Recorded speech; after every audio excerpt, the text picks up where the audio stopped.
राम राम, जय माँ भारती, जय हिंदुस्तान। आप सभी को पावन जन्माष्टमी की ढेरों शुभकामनाएं, बधाई। आज भारतीय जनता पार्टी की जो छत्तीसगढ़ सरकार है उसमें बार बार कयास लगने के बाद, डेट आगे बढ़ने के बाद, फिर डेट तय होने के बाद, फिर कयास लगने के बाद अंततः अब ये माना जा रहा है कि मंत्रिमंडल का विस्तार या पुनर्गठन पक्का है। 22 तारीख को सीएम साहब विदेश जा रहे हैं। बहुत सारे लोगों की सोच है कि उसके पहले निश्चित रूप से मंत्रिमंडल का गठन, पुनर्गठन या विस्तार हो जाएगा। और वैसे भी अभी 2-3 दिन पहले जो किरण देव जी प्रदेश अध्यक्ष हैं, उन्होंने अपनी कार्यकारिणी घोषित की है। अब कौन कौन मंत्री बन सकते हैं ये मैं आपको बताता हूं, लेकिन उसके पहले एक बात बता दूं कि मैं अपनी सोच या अपनी बात आप सबके सामने खुल के रखता हूं। छत्तीसगढ़ सरकार में लगातार ये देखने को मिल रहा है असमंजस की स्थिति, विरोधाभास की स्थिति, बातों में दम न होना। जैसे कारखाने को लेकर मैंने बताया, पुराने को हटाना तो 12 लोग को पुराना ले लिए, एक बेमेतरा जिला से, एक विधानसभा से 3-3 लोग को ले लिए। कुछ लोग 4 दिन पहले भाजपा में आए और बड़ा बड़ा पद दे दिए, प्रवक्ता जैसा पद दे दिए, भले बोलने आए चाहे मत आए। खैर, मंत्रिमंडल की बात करते हैं। सरगुजा संभाग जहां से खुद सीएम है, देखिए आप, रामविचार नेताम जी, लक्ष्मी राजवाड़े जी, श्याम बिहारी जायसवाल जी, 4-4 सीएम के साथ 3 मंत्री। लेकिन इतना बड़ा क्रिटिकल बस्तर संभाग, रामविचार नेताम जी पुराने, ध्यान रखना, पुराने, केदार कश्यप जी पुराने, दयालदास जी पुराने। अरे भाई, जब देश के मंत्रिमंडल में मोदी जी, अमित शाह जी, राजनाथ सिंह जी, नितिन गडकरी जी जैसे कितने बड़े बड़े नाम, और फिर जो क्षमतावान है, चाहे वो पुराना हो चाहे नया, बिल्कुल मंत्री बनाना चाहिए। इसमें यह कौन सी बात हो गई कि जिसको निपटाना है, जिसको खत्म करना है, तो तुम पुराने हो गए, तुम बूढ़े हो गए, तुम जवान हो गए। बस्तर संभाग से एक मंत्री बनना चाहिए। होगा क्या, मैं आपको क्या नाम चलो मैं बताता हूं। क्यों नहीं विक्रम उसेंडी जी को बनाना चाहिए? क्यों नहीं? इतना प्रतिभास, अवंतागढ़ जैसा विधानसभा, इतना कठिन, वो भी मध्य छत्तीसगढ़ का, पश्चिमी आपका बस्तर का, महाराष्ट्र से लगा हुआ क्रिटिकल इलाका, इतने बड़े नेता, उनको नजरअंदाज किया गया। लता उसेंडी जी, भाई बस्तर संभाग से एक मंत्री जरूर बनना चाहिए। आप बताना कमेंट्स करके, मैं क्या सही बोल रहा हूं कि नहीं बोल रहा हूं। फिर जब पुराने ही लेना है तो फिर अजय चंद्राकर जी को क्यों ड्रॉप किए? फिर पुन्नूलाल मोहल्ले जी को क्यों ड्रॉप किए? बहुत सारी बातें हैं। अब मेरे को जो लगता है, मैं अपनी बात कर दूं पहले, कि श्याम बिहारी जायसवाल और टंकराम वर्मा जी को तो दोनों को ड्रॉप करना चाहिए। दोनों को बिल्कुल ड्रॉप करना चाहिए। भले आप कोरिया से भैया लाल राजवाड़े को बना लो ओबीसी में, और टंकराम वर्मा की जगह धर्म कौशिक या अजय चंद्राकर, जबकि अजय चंद्राकर के पक्ष में और उनकी योग्यता पर पूरे छत्तीसगढ़ को नाज है, ये सबको जानते हैं। फिर चलो बृजमान जी को हटा दिए, वो सब आप जानते हो, मैं कई बार बोल चुका हूं कि वो मंत्रिमंडल में काम करने नहीं दे रहे थे, ऐसा मंत्रियों का कहना है। तो फिर आप रायपुर संभाग से एक नाम जोड़िए, देखते हैं क्या होता है। लेकिन मेरे को लगता है कि मंत्रिमंडल में भी संतुलन नहीं है। सरगुजा से 4 लोगों को प्रतिनिधित्व, तो सीएम जैसा पद, और रायपुर संभाग से 1, दुर्ग संभाग से 1 और बस्तर संभाग से 1, इस असंतुलन को दूर करना चाहिए। मेरे को लगता है कि पुन्नूलाल मोहल्ले जी को भी लीजिए और खुशवंत जी को भी लीजिए, दयालदास जी को ड्रॉप करिए, कोई उनकी उल्लेखनीय काम नहीं, कुछ नहीं।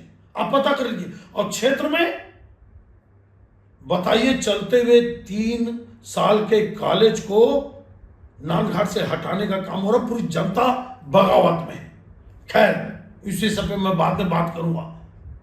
तो मेरे को लगता है कि अजय चंद्राकर जी, विक्रम उसेंडी जी बस्तर से और रायपुर संभाग से आप ले लीजिए। अग्रवाल के बदले में एक अग्रवाल, अमर अग्रवाल को ले लीजिए। अगर अमर अग्रवाल से प्रॉब्लम है तो आप संपत को अग्रवाल को ले लीजिए। भाई, सरगुजा का कोटा तो वैसे ही पूरा हो चुका है। और फिर राजधानी रायपुर में अगर नए लोगों में लेना है तो फिर मोतीलाल साहू जी क्या बुरे हैं? इंजीनियर हैं, समाज में अच्छी पकड़ है, चुनाव जीते हैं, लोकसभा में सर्वाधिक मतों से भाजपा कैंडिडेट को जिताए हैं। और फिर दुर्ग संभाग से गजेंद्र यादव जी। लेकिन एक नाम आपको मैं बता दूं, भावना वोरा, इनको उत्कृष्ट विधायक का भी पुरस्कार मिला और लगातार विधानसभा में सक्रिय। तो जब नए में लेना है, अच्छे लोगों को लेना है, तो फिर महिलाओं में भावना, क्यों 2 महिलाओं की प्रतिनिधित्व तो नहीं हो सकती क्या? क्यों नहीं हो सकती? होना चाहिए। अगर आप लक्ष्मी राजवाड़े जी को मान लो ड्रॉप करते हैं, सरगुजा के प्रतिनिधित्व को जो ज्यादा हो गया उसको कम करते हैं, तो लसा उसेंडी या भावना वोरा, तो या दोनों क्या बुरा है? कुल मिलाकर जो असंतुलित मंत्रिमंडल है, फिर मैं आपको बोल रहा हूं, ये विष्णुदेव साय जी नहीं कर रहे हैं। ये जिस प्रकार से छत्तीसगढ़ की कार्यकारिणी में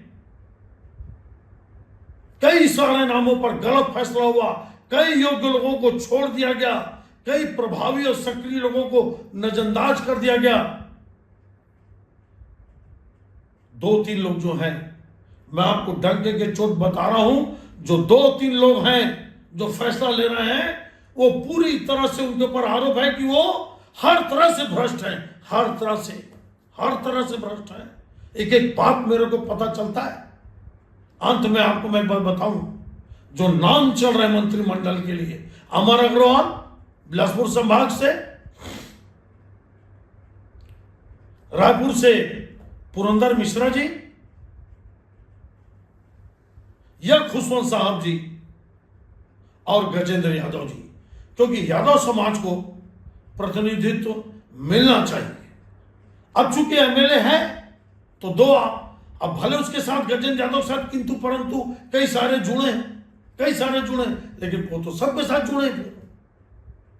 फिर किंतु परंतु में श्याम बिहारी जायसवाल, टंकराम वर्मा और आंगनबाड़ी में सप्लाई को लेकर लक्ष्मी राजवाड़े जी, और फिर विधानसभा में परफॉर्मेंस देखा जाता है। मंत्री मुंह छुपा के भागते हैं, उत्तर देने में डरते हैं। ऐसे लोगों को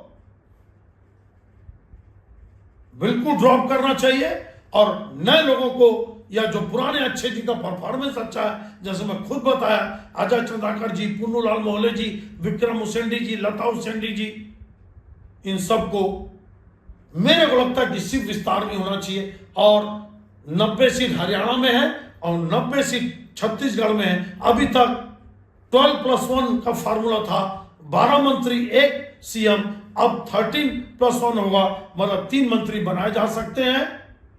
मेरा अपना अगर आप पूछोगे तो मैं आपको ईमानदारी से बताऊं, अगर एक सामान्य लेना है और एक आपका ओबीसी लेना है और एक अगर आपको एससी लेना है या एसटी लेना है, तो मैं अपना 3 नाम बता दूं, पुन्नूलाल मोहले एससी या खुशवंत साहब, 2 में से एक।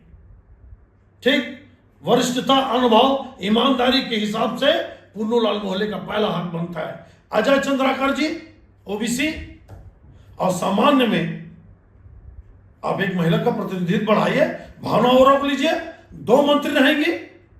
वैसे भी मोदी जी ने 33% महिलाओं का रिजर्वेशन पास कर दिया, क्यों नहीं?